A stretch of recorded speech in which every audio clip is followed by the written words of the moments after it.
Glad to be joined right now by Kirk Junkin, certified storm spotter in Kirk.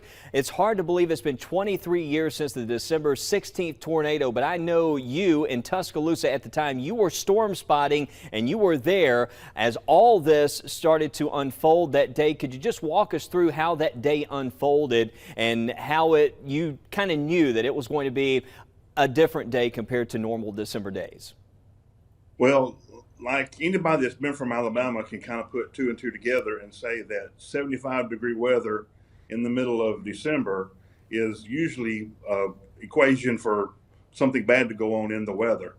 I think early in the morning, the Storm Prediction Center had already placed portions of West Alabama in the moderate risk, which we're used to seeing very rarely.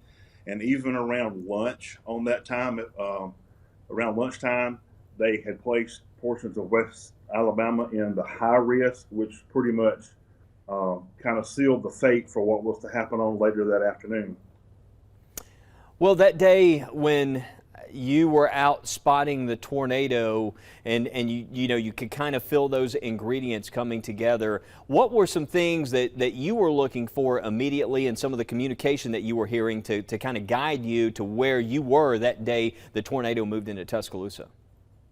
Well, even today, amateur radio operators make weather reports from throughout the county.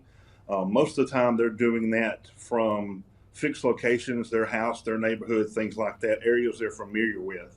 But back on that day in 2000, we had deployed amateur radio certified storm spotters throughout the county, all the way from Foster's up into Tuscaloosa and even into Northport of the Cottondale area. That way, regardless of what happened or if nothing ever happened, we did have people deployed in areas that would be able to see the weather. On that day, my assignment was Mayhem Drive and 69 South, which is where the Winn-Dixie is currently sitting today. And there was another storm spotter that had been dispatched to the bridge that goes over the Black Warrior River near Foster's. They reported on amateur radio that they saw the funnel cloud down to their south, which would have placed it pretty much right over the river as it was crossing the river just south of Inglewood Elementary.